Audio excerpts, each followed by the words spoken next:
So hello everybody. आज हम बात करेंगे सन 2012 में आई एक मूवी दीप अजय सिंह के बारे में। इस मूवी को डायरेक्ट किया था ओले ब्रॉन्डॉल ने और इस मूवी की IMDb रेटिंग है 5.9 आउट ऑफ 10 और इस मूवी की रोटेन टोमेटोस रेटिंग है 39%।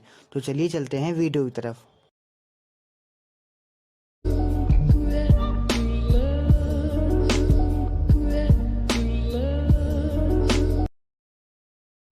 सो मूवी की स्टार्टिंग में हम एक औरत को देखते हैं जो कि एक बॉक्स को देख रही होती है और उस बॉक्स में हिब्रू लैंग्वेज में कुछ लिखा होता है। जैसे ही वो औरत उस बॉक्स को टच करने की कोशिश करती है, उस बॉक्स के अंदर से कुछ अजीब सी आवाज़ें आने लगती हैं। वह इस बात पर ज़्यादा ध्यान नहीं देती है और अपने बाल संवारने लगती है, पर तभी उसके काफ़ी सारे बाल टूट जाते हैं और उस औरत को लगा कि ये सब कुछ इस बॉक्स की वजह से हो रहा है और वो एक हैमर लेकर उस बॉक्स को तोड़ने की कोशिश करती है। पर तभी उस बॉक्स के अंदर से कुछ आवाज़ आती है और वो औरत अपने आप ही हवा में यहाँ वहाँ उड़ने लगती है और इधर उधर दीवारों से टकराने लगती है, जिससे उसको काफ़ी चोटें भी आती है और आखिरी में वो बेहोश हो जाती है। इसी बीच लगातार एक आदमी उसी घर की डोरबेल को बजा रहा होता है और ये आदमी और कोई नहीं बल्कि इसी औरत का बेटा होता है। और इसके बाद हम क्लाइड नाम के एक आदमी को देखते हैं जिसका अभी अभी 3 महीने पहले अपनी बीवी के साथ डिवोर्स हुआ था।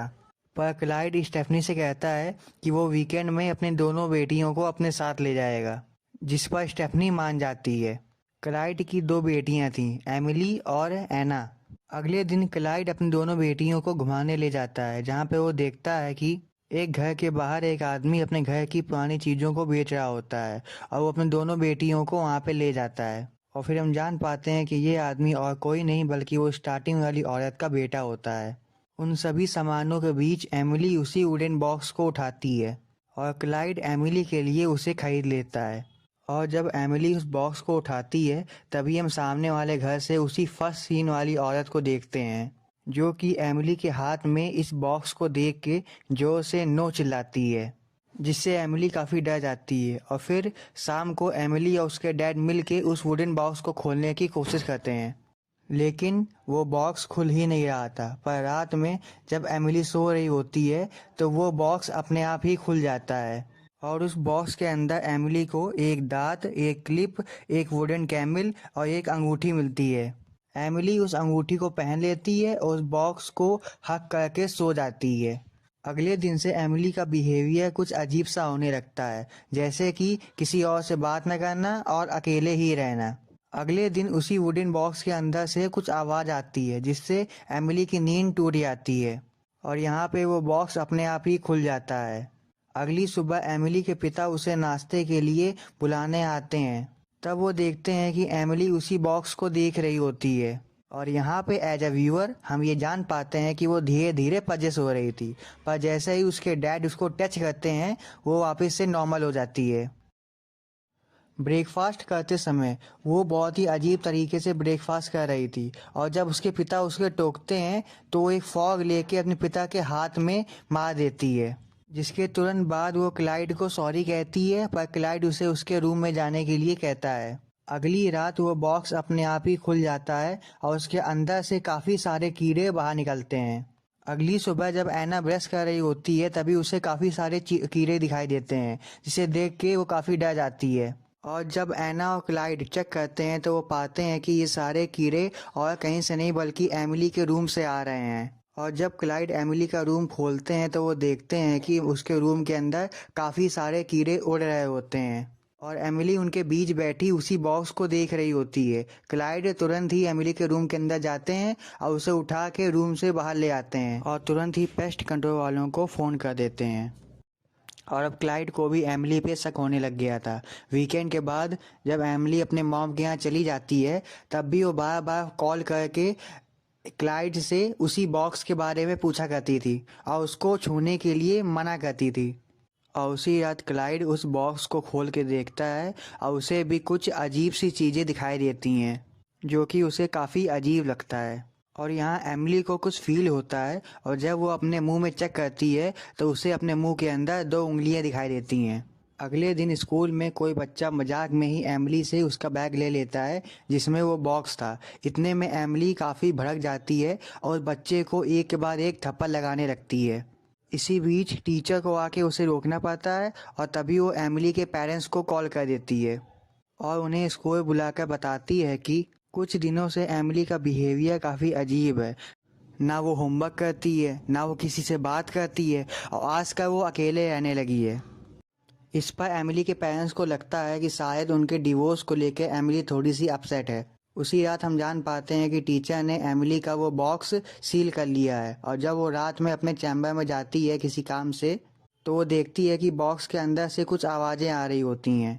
तभी उसकी हालत काफ़ी ख़राब होने लगती है और वो हवा में अपने आप यहाँ वहाँ उड़ने लगती है और अपने आप ही रूम की विंडो तोड़ के नीचे गिर जाती है, जिनसे उसकी मौत हो जाती है।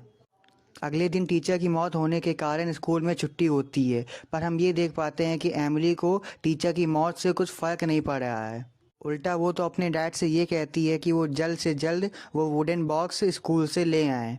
एमिली अपने डैड को बताती है कि उस वुडन बॉक्स के अंदर उसकी एक फ्रेंड रहती है जो कि बस उसे ही दिखाई देती है और ये बात क्लाइड को कुछ अजीब सी लगती है और क्लाइड उस बॉक्स को काफ़ी दूर फेंक आता है। पर घर वापस आते ही उसकी बेटी एमिली उस पर काफ़ी चिल्लाती है और उसको काफ़ी भला बुरा बोलती है और तभी कोई अनजान शक्ति एमिली को 2 थप्पड़ लगा देती है और तभी वहाँ पे एना आ जाती है और एना को लगता है कि क्लाइड ने ही एमिली को मारा है और इस बात पे उन दोनों के बीच बहस हो जाती है।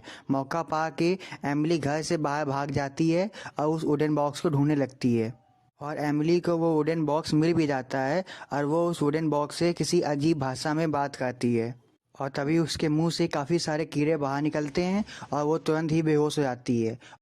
पर तभी वहाँ पे क्लाइड आ जाता है और वो जैसे ही एमिली को उठाने लगता है तुरंत ही वहाँ पे स्टेफनी आ जाती है क्योंकि एना ने उसको कॉल कर दिया होता है और वो अपने दोनों बच्चियों को अपने घर ले जाती है।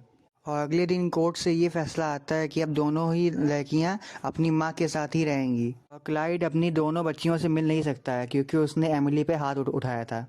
इतना सब होने के बाद क्लाइड उस बॉक्स को अपने कॉलेज के एक प्रोफेसर के पास ले जाता है क्योंकि उसे इन सब चीज़ों के बारे में काफ़ी नॉलेज होती है। वो प्रोफेसर बताते हैं कि ये बॉक्स एक जूएस विलेज से है और इसके ऊपर हैब्रू में लिखा है ये एक डुबुक बॉक्स है और डिबुक बॉक्स का मतलब होता है कि डिसलोकेटेड स्पिरिट।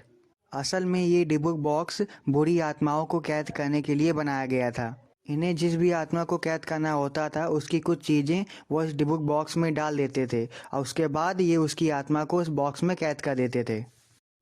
तभी शायद इस बॉक्स को खोलना इतना मुश्किल था और इसके बाद क्लाइड इंटरनेट पे कुछ जूएस एग्जॉर्सिज्म देखता है और फिर वो स्टेफनी के घर अपनी बेटी एमिली से मिलने के लिए चला जाता है।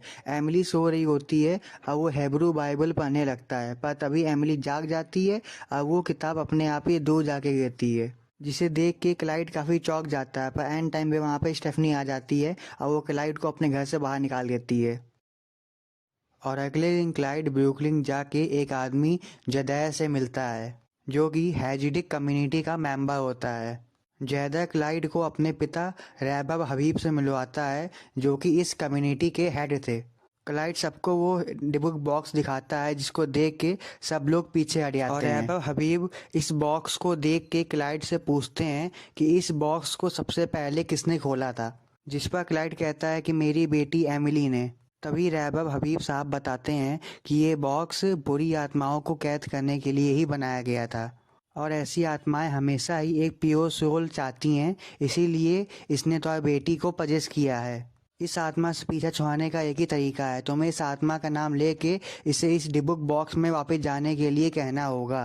पर यहाँ क्लाइड को उस आत्मा का नाम पता नहीं था, इसलिए वह उन सब लोगों से हेल्प मांगता है पर वो सारे लोग मना कर देते हैं क्योंकि इस समय एग्जॉर्सिज्म करना बैन था क्योंकि इसमें जान का खतरा भी होता है। और जब हताश होकर क्लाइड वहाँ से जा रहा होता है तभी जदैर वहाँ पे आ जाता है और उसे कहता है कि मैं तुम्हारे साथ चलूँगा। और यहाँ पे एमिली फ्रिज से मीट निकाल के बड़े ही अजीब तरीके से खाने लगती है जबकि वो वेजिटेरियन थी।